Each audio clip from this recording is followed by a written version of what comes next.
This is Daily Blast Live. We're talking about what you're talking about. You all ready for this? This is a sham. No. Just stop. Get real. Welcome to DBL. Let's get right to it. As I'm sure you have all heard, a jury in New York found former President Trump liable for sex abuse and defamation. So let's paint the picture here. This was a civil case brought by former columnist E. Jean Carroll, who accused him of raping her in a dressing room at Bergdorf Goodman in 1996. Trump now has to pay her $5 million in damages, but is maintaining his innocence. On social media, Trump said, quote, "I have no idea who this woman who made a false and totally fabricated accusation is. Hopefully, justice will be served on appeal." Meantime, here is what E. Jean Carroll herself had to say about her big win on GMA. I feel fantastic.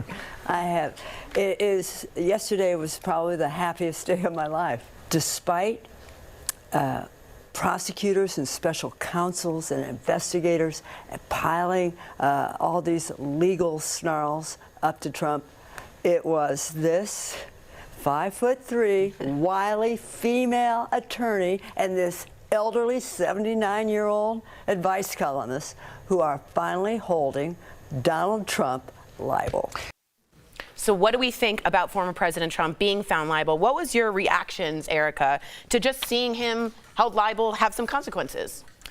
Well, I think that it sends a message because, you know, I firmly believe there's a special place in hell for anybody who puts hands on another person to harm them in any way, but sexual assault is particularly egregious. And it's interesting, the defenses of don't know this person. Most people who are victims of sexual assault didn't know their aggressor, didn't know the person who put the hands on them, who assaulted them in that way. So that's a strange defense strategy. I don't know. It's like there's, 18 other accusers? I think when we're looking at cases, we're always talking about where there's smoke, there's fire. Clearly, he participated in a philosophy that said celebrities and stars, it was very common for them to be able to sexually assault people. So I don't know what else to say about it. Jeff, what do you think about the reaction? You know, it's just interesting because it's the first time he's ever been pinned down. Fascinating. You know what I mean? Yeah. He's found guilty on something, Yes. I should say. So that's kind of fascinating to me. Where there's smoke, there's fire argument is very valid, right? If this was a one-off and it happened in '96 and it's like, how could you prove this happened? Not like, you know, you want to take the side of the woman always. Her response was a little joyful of me. I don't know. I'm not saying that didn't happen, but I would have been like, justice has been served. You know, I don't know where to go with this. If that happened, then yes, all for it, right? And now we're going to have to face 16 other charges. I'm curious to hear what you have to say. I think it's a relief. I think it's a relief for someone to be believed. And I also think when you are defamed sexually, meaning this person is a liar, she's trying to sell books, which are things he said, that takes it to another level of hurt. So when she said, "I'm relieved," there was a sense of all this burden of never being believed and then even aggressively placated and negated is pretty joyous in some respects because you're free. And you got some kind of justice, I feel like, which is why I think she felt that way. Well, and it's not all completely on her either. I mean, she represents a very large segment of the population who have been sexually assaulted and never got their day in court and see their story through hers. So I think that's the reason why we see, you know, in any of the verdicts, when women are believed, when justice is served, there's catharsis. Yeah, it's a catharsis, absolutely, because you know it's not just you. Right. Now, here's my big question, though, for you guys. I can't believe I'm saying this. Does this hurt Trump politically, being liable for sexual abuse of a woman, or does this help Trump politically? Because Alabama Senator Tuberville says the verdict against Trump, quote, "makes me want to vote for him twice." You know, Trump, he's like Teflon. Nothing sticks. And sometimes he gets up in the approval. Is this a good thing? Pence backed him already on social media. What do you guys think about him in the political reign having this over his head? I mean, I can't that might be one or two people's opinion. I can't. The majority would probably say no. How would you justify saying, yeah, he raped? Well, sexually abused a woman. No, that doesn't bring you up in the ratings. He's already in the news. It doesn't mean like, oh, this is going to get him talked about a little bit more. I don't think Trump. Here's the thing with the politics, and I hate talking about politics. I know you do. People, when they say they like Trump, I think they like their party. I think they want their party to win, and Trump is the best chance for the Republican Party to win. I don't think they care about what he does. Obviously, if he's sexually abusing women, they don't care. They want their party in office. That's what I think Trump represents to people. I don't think it's the person himself. Again, my opinion. I don't know what I'm Totally. And I think he's like a cult where they all worship him in a weird way. And anything he does, whether it be this or that, they're into, which I don't understand. It's a strong 37% of the folks are okay, or seemingly his ratings have only gone up after all these charges. Yeah, I won't delve into the psychology of that. There is a consistency in that too. Yeah. Trump himself said that didn't he say he could shoot someone or on Fifth Avenue? Yeah, and nothing would happen to him. So the idea that someone would vote for him twice because he saw justice in a sexual abuse case is not shocking. It's just par for the course. It's just par for the course. All right, that's fair. But let's talk about this par for the course. Another politician is in trouble with the law. Representative, you know him, George Santos. He's now facing some pretty serious federal charges. They include fraud, money laundering, theft, public funds, and making false statements. Now, he surrendered to federal authorities this morning. If you recall, Santos became notorious for making all sorts of claims about his education, employment, and even his mom being in the World Trade Center during 9/11. All of that turned out to be false. What do we think of these charges? Will we think Santos will resign? And where are we that this is a representative of our country? How has it been this long? What the heck? How has it been this long? And now they're like, oh, the walls are closing in. We've done this story for months and years about this guy. And like, how does he still have a job? I don't understand. When I say I don't like talking about politics, it's because I have no clue what I'm talking about, and neither does anybody else. Right. People like this are in office and they're sitting there, we're sexually abusing women, and you're running for president. It's like, what are we talking about? How many other? You think these are the only two people? No. In the whole D.C. that have their hands dirty? You are correct. Listen. You are correct. Listen. Yeah. What do you think about Santos getting this far? Now, just so you know, you can't fire a representative because they've been elected by the people. Right. So the only way to get him out is if the other representatives expel him. So what do you think about this? It took a grand jury and they... Yeah, see, I'm just going to be real clear. A lot of people live this way. Lie. We are amongst fraudulent people all the time. And it's like when people are successful frauds, there is no stopping it, because now you get the belief of people because you're performing wealth, or the belief of people because you're performing power, until you get to the highest rankings. And then people turn around and say, well, how did that happen? Yeah, what happened here? Well, I don't know. Perhaps you were benefiting from it when they were providing access to you for something. Perhaps you were benefiting from it because they were a body that you needed on your side. Perhaps those are the things that we were willing to look over. And now we're here asking how we got here. We know how we got here. We're amongst frauds. Wow. You know who you're not amongst frauds with? You and me. Yeah, child. Yep. The last real ones. That's for the last ones. For the last ones. Coming up on DBL. Our interview with Jeopardy legend Ken Jennings. He's a real one, too. Does he really have a rivalry with fellow player James Holzhauer? And the mother of the 6-year-old who shot his teacher earlier this year is speaking out. We want to find out what she's saying about her son. That is coming up next. DBL. This show is amazing. There's a lot going on down here. I would have been part of the Mile High Club. Yeah. So on point. But I'm going to have a conversation about what's happening now. Yeah, so we're all just getting fixed All up hands here. on This deck. is very real. These are real moments. These are, by the way, apparently Maybe Jeff should take it so we don't have an incident. Oh boy. So you guys want to talk politics with me? Yeah, let's talk politics. No, I'm not talking politics. What did we miss in there? Oh, it was all politics. I'm not comfortable right now. I feel vulnerable. I don't know why. I just don't like talking about politics, is because I don't think anyone really knows what's going on, and I don't like blindly taking sides, whether it's red or blue, on any subject in that matter. That's why I hate politics, because it's so muddied the waters, and if you take a stance, I don't know. I don't like it. Did you watch the Nuggets game last I night? did watch the Nuggets game. Here, you guys want to hear something that Jeff talks about? So the Nuggets, if you don't know, blew out blew out the Phoenix Suns, who blew them out. Well, they didn't blow them out last game, but they blew them out. So I bet, I'm like, I was doing some work in my basement. I'm like, I'm going to put a little bet in while I watch the game. I'm like, should I do the first quarter, maybe the game? So I bet halftime. Okay. So they're winning by like 15 at the end of the first quarter. There's 4 quarters in basketball. Phoenix Suns came back and covered the spread, and they only won by 3. I lost. I was like, I can't believe I lost. Then in the third quarter, they went up 25 and blew them out the rest of the game. I'm like, I picked the wrong quarter, so I'm down $25. But I was like laughing. I'm like, they blew them out every single quarter. I just picked the wrong one. Yeah. So see, these are Big Jeff stories that I like talking about. Can I today? There you go. Tori's back. Don't you want Golden State to win the whole thing because of Steph Curry's gorgeous, beautiful arcs? I want the Nuggets to win the whole thing because we live here. Excuse you. Oh, right. Oh, the Nuggets are in it. My bad. I do like Golden State because it's from LA. Torn. I like the Lakers too. I like seeing them in it.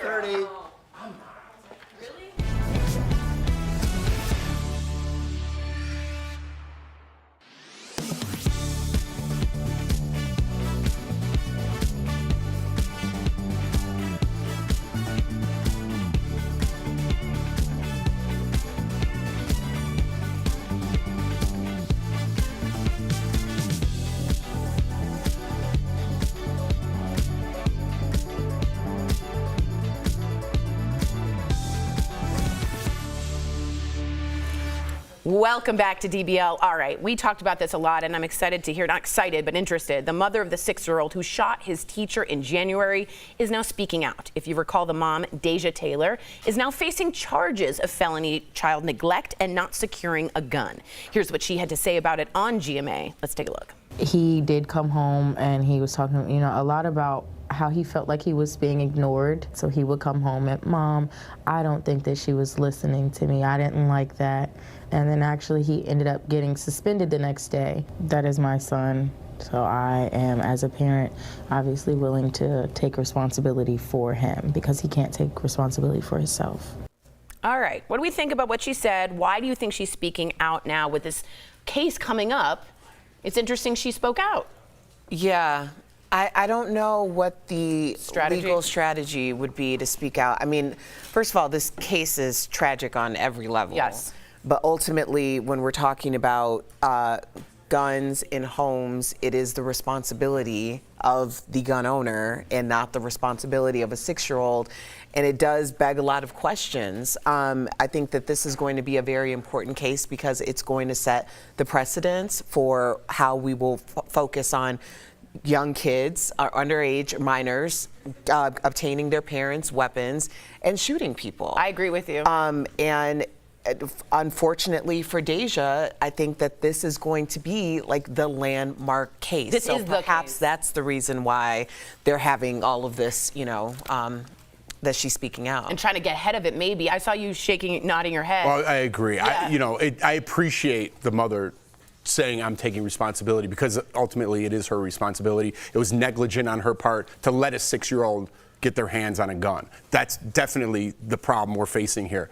But take it to all different other cases with mass shootings, with people seeing signs of their own child putting guns in their backpacks, text messaging. We had that one where they're laughing, LOL, and the kid shoots up a school. So now, maybe, again, we're not doing anything with any sort of legislation. Let's start putting other people to the fire, right? You knew your son had a gun. You didn't do anything about it. You knew he had some sort of problem, and you gave him access to this gun. Well, now he's dead, and you're going to jail, too. So other people we need harsher penalties, and if that involves the parents in some negligent spot, then it does. I would, go ahead, please. No, I'm glad you brought up the text message one. That was Uvalde, right?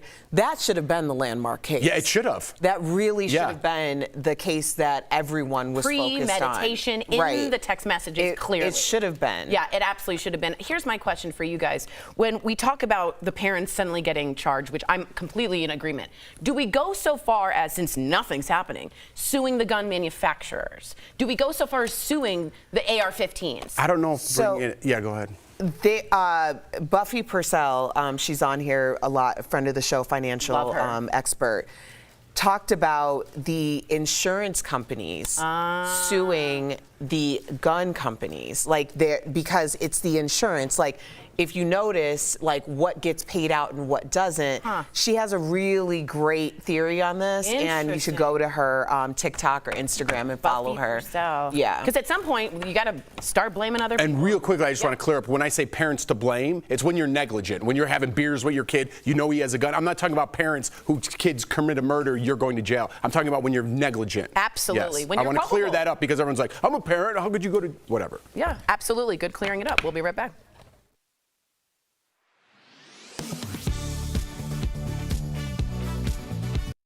Only 3 weeks into the new year, the city of Monterey Park, California is in mourning. An armed man enters a dance studio, leaving 11 people dead. It was not the first mass killing of the year. There have been numerous claims that America is on pace to break a record when it comes to mass murder. Let's verify. Our sources are the Gun Violence Archive, the mass killing database compiled by USA Today, the Associated Press, and Northeastern University, and Professor James Allen Fox, professor of criminology at Northeastern. The mass killing database tracks cases where 4 or more people are murdered no matter the weapon. Professor Fox compiles the data.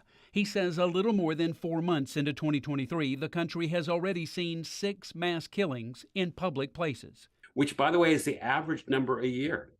And now we've already reached that. What strikes fears in the hearts of Americans are the shootings in restaurants, and shopping malls, and churches and schools that claim lots of lives. The mass killing database began tracking these cases in 2006. 2019 was a record year with 233 people killed. At the current pace, the country is on track for 328 deaths. Professor Fox points out that 2009 started off looking like a record year. In fact, if you go back a couple weeks, this year and 2009 were tied. But then 2009, there wasn't another one until June. This is a record at this point in the year. And that doesn't mean that the rest of the year will be the same. As its name indicates, the Gun Violence Archive looks at mass killings where no weapons are used other than guns. Their numbers indicate the country could see a record 317 deaths this year. So we can verify that, yes, data compiled by 2 separate groups show the nation is on pace for a record when it comes to the number of deaths in mass killings.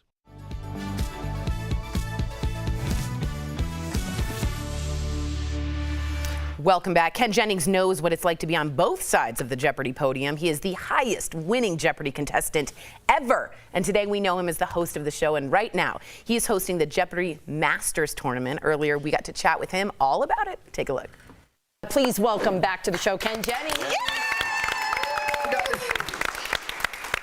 Hey, Ken, we're happy to have you back. So you're currently hosting the Jeopardy Masters tournament. How is the tournament paying tribute to our, who we considered a friend, Alex Trebek? Alex was the greatest at the Jeopardy hosting job there could ever be, or there ever will be. We've brought back 6 of the best contestants of recent years, at least 2 of whom actually played with Alex, and they're going to go head-to-head. You're going to see all 6 of them playing every night on ABC. So you'll see rivalries and relationships develop between them. And one winner is going to receive a $500,000 prize and the first ever Alex Trebek trophy, our Jeopardy Masters. That's so cool to get the first one. Now, this is a little different because the audience knows where the double Jeopardy clues are on the board during the Masters tournament. Talk to us about why the change. This is the one thing we've tweaked for Masters. We're trying something out where before every round, we show the viewers at home something the players don't know, where the daily doubles are. The idea is that we noticed in the studio, there was a lot of suspense when we knew where the daily doubles were, but the players were having a hard time finding them. They'd come close, they'd move away. It was almost like a suspense movie or a horror movie. And so now we show the audience, and if they want to take a look, they can enjoy the suspense along with us. Okay, Ken, I have to ask, because I have this theory, there's a slight pause that right before the daily double is shown, like I can always hear, like I'll say, daily double. Is it just me? He's laughing.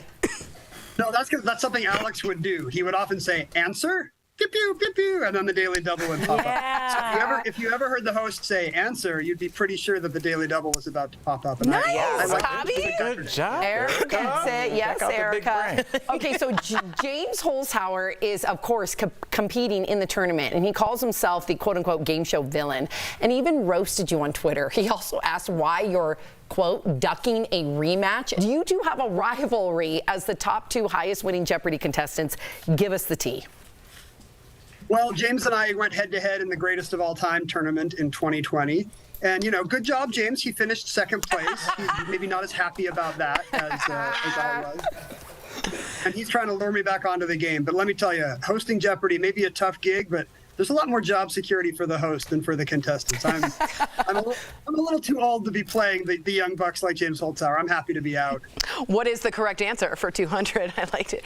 Okay, so one of our producers, Ken, is a Jeopardy mega fan, and she thinks she's figured out the 5 topics you need to know to have a chance at winning Jeopardy. We want you to decide if she's right, okay? First up, Greek, Egyptian gods and mythology, American history, government, literature, my least favorite, bodies of water, and 80s TV, movies, and music. Ooh, I like that one. How do we feel, and how do you do that? How do you feel? Are those good? I didn't know we were so into the 80s. That's great for Gen Xers like me. I think that's actually a pretty good list. When people ask me, how to study up for the show, the things that are always on Jeopardy are actually what you've got there. Greek gods are a great one. Literature like Shakespeare, you should know those. I feel like world capitals and presidents, I was gonna say, and I guess that falls under American government. That's probably the most bang for your buck there. Know your world capitals and your presidents. Okay, that's good. Bodies of water is the worst one, though. I just say the Nile. just so Every time. I don't know. I don't know. Lots of them. Yep. Ken, I got to know, as a host now, you're really coming in your own. I heard you drop that network plug a little bit earlier. So I got to know, how often do you stumble over these questions? Because if I had to read these, we'd be there for, 3 weeks for one game. Like, I don't know all these words. Do you stumble over questions and have to do retakes? It's really tough because there's 61 clues in every game, and you want to read them perfectly because you want the contestants to have the best shot at responding correctly. And what that means is you take some time to study. Alex used to come in early every morning and look at all the games for an hour or two. I'm not as much of a morning person as Alex, so I come in the night before and I look at the next day's games and I try to rehearse. If I ever do stumble over a word, we can do a quick retake during a commercial. But for the contestants, I like to be as close to perfect as Alex was. Of course. Yeah, me too. I have the same philosophy. And I think he learned something too. I think he learned from Sam that there's so many bodies of water. Okay. So you can walk with that. Wow. There's so many. Wow, Ken. Thank you so much for joining us today. DBL Nation, be sure to tune into the Jeopardy Masters Tournament on ABC. Thanks again, Ken. We'll be right back. What a pleasure. Thanks.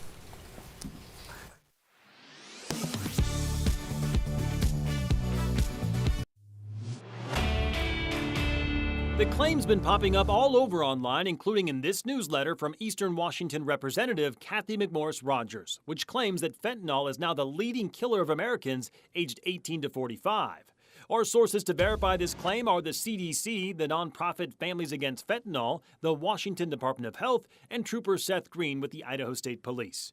Let's start with the CDC. According to their 2021 mortality data, the leading cause of death for American adults was unintentional deaths, which includes accidental drug overdoses due to synthetic opioids like fentanyl.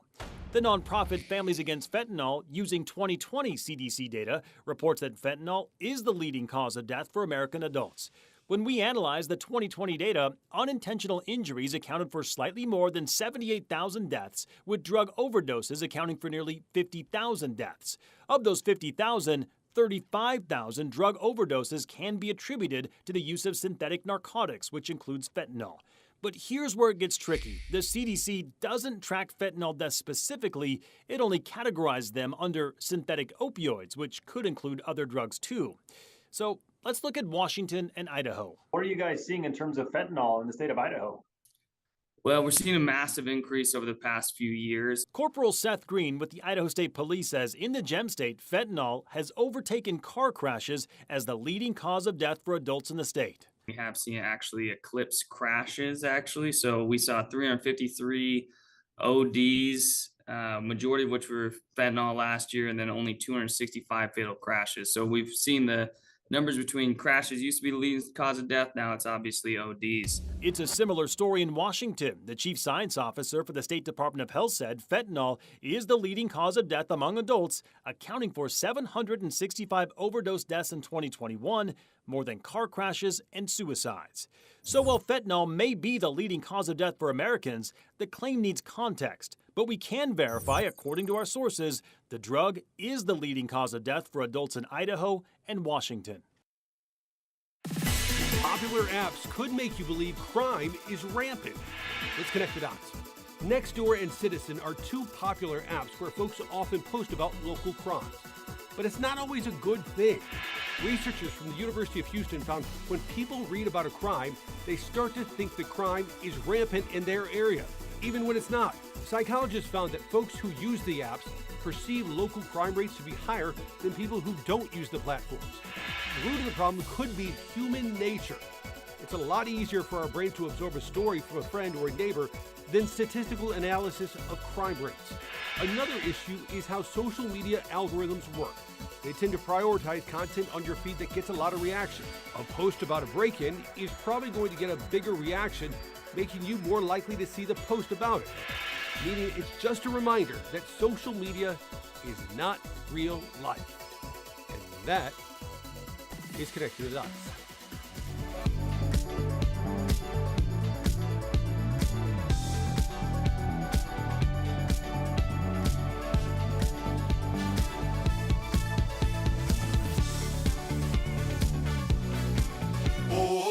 Escape to paradise for your chance to win the perfect family getaway. Watch DBL every day for a word of the day. Then enter at dailyblastlive.com/beaches for your chance to win a 4-day, 3-night beaches resort stay for a family of 4 to a beaches resorts destination in Jamaica or Turks and Caicos. Today's beaches resorts word of the day is sunscreen. The winner will be announced on DBL May 24th. Welcome back. It's easy to overlook maintenance you may need for your car. That's today's Auto Alert, sponsored by Car Care. Yeah. First up, cabin air filters. These keep the air in your car cleaner by filtering out dust and pollen, which is especially helpful this time of the year because of allergies. Next up, wheel alignment or wheel alignment. If it feels like your car veers to one side while you drive, it's a sign you're out of alignment. You should get that checked once a year. And lastly, every time you get your brakes serviced, be sure to have your brake fluid checked as well. Car Care is dedicated to providing you with an amazing auto protection plan experience that works with your budget. So if you're looking for better car care, give them a call, 1-800-687-1821. In much more important news, I'm just kidding, I would never put down Car Care. Last night, the Westminster Dog Show awarded its Best in Show to this very adorable pup named Buddy Holly. He is a petite Basset Griffin Vendayan, and it's the first time that breed has ever won Best in Show. He's cute. He's got that Bobo. We'll see you same time, same place tomorrow. Good boy.